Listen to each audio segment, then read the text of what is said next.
Bonjour, mon nom est Jeff, je suis prof d'anglais et aujourd'hui, je vais présenter les 3 niveaux de prononciation sur lesquels vous devez travailler pour réduire votre accent en anglais.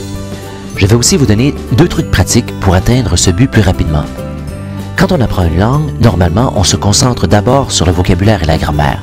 Ensuite, lorsque ces aspects sont suffisamment maîtrisés, on essaie d'améliorer sa prononciation pour se faire comprendre plus facilement et éventuellement parler comme un anglophone. La prononciation est en général la partie la plus difficile de l'apprentissage d'une langue seconde, parce qu'elle est la plus intangible. Mais ne vous découragez pas, c'est possible de se débarrasser de son accent.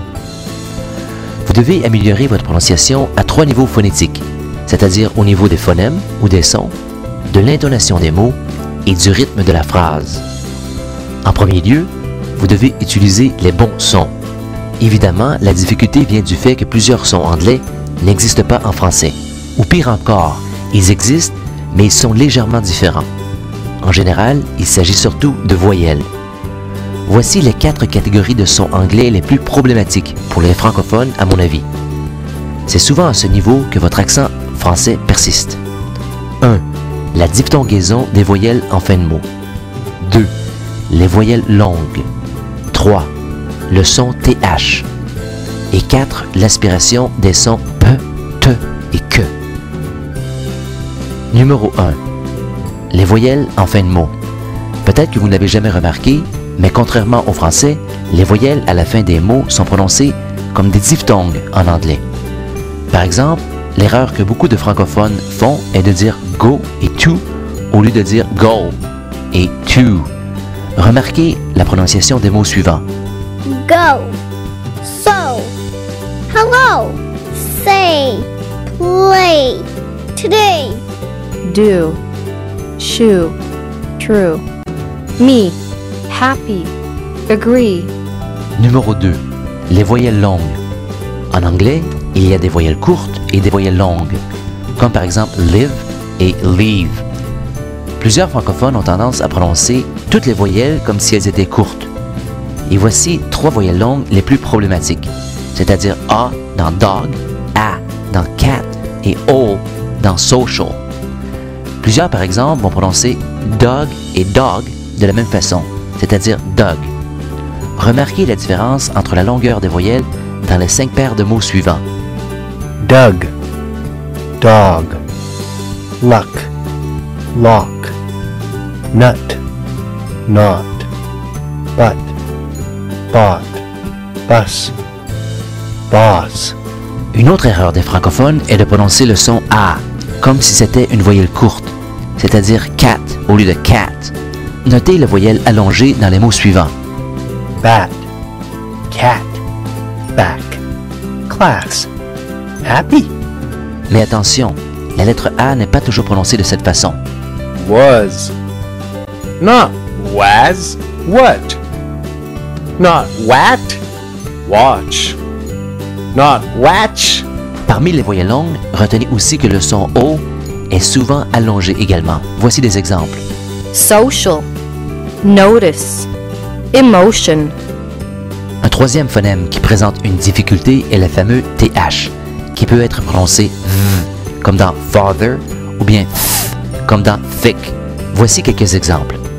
This, smooth, breathe, think, 3, breath. Finalement, au niveau des phonèmes, les francophones omettent souvent d'aspirer les sons P, T et que en anglais. Lorsque vous écoutez l'anglais attentivement, vous constaterez que ces 3 sons sont suivis d'une puff d'air lorsqu'il commence un mot en anglais. Donc, on doit dire pay au lieu de dire pay, par exemple.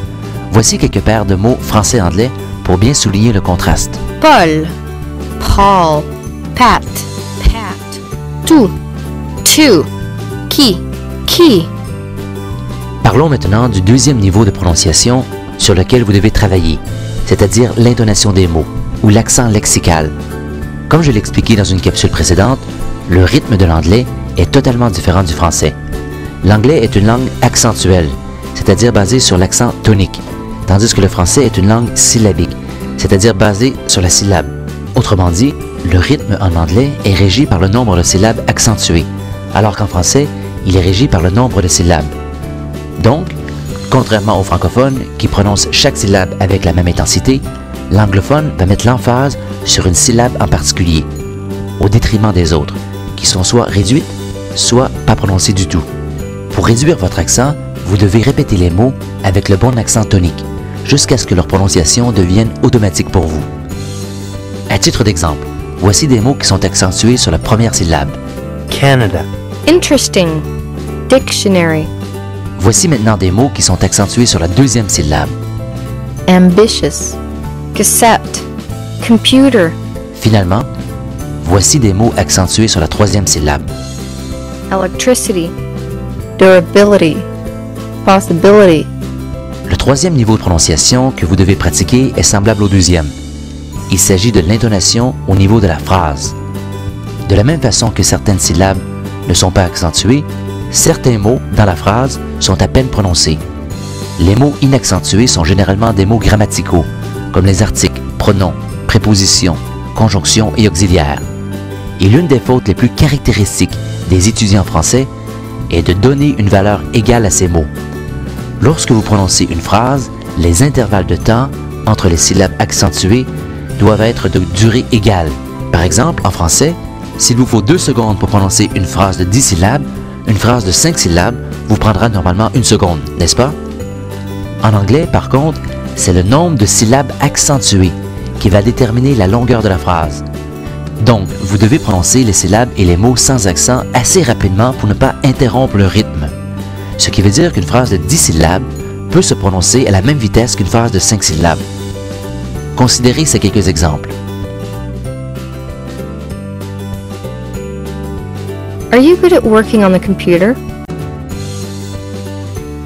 They work in a potato chip factory. Oh no! I forgot to buy toilet paper.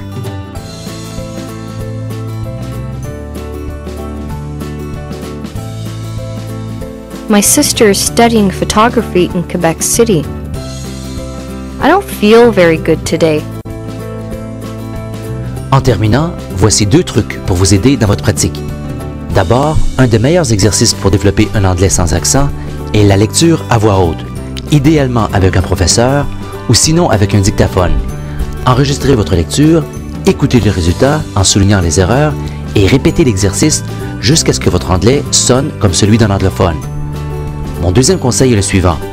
Lorsque vous parlez anglais, les sons que vous produisez doivent se situer davantage vers l'arrière de votre bouche qu'en français. Par exemple, on dit que ma voix est différente en anglais et en français.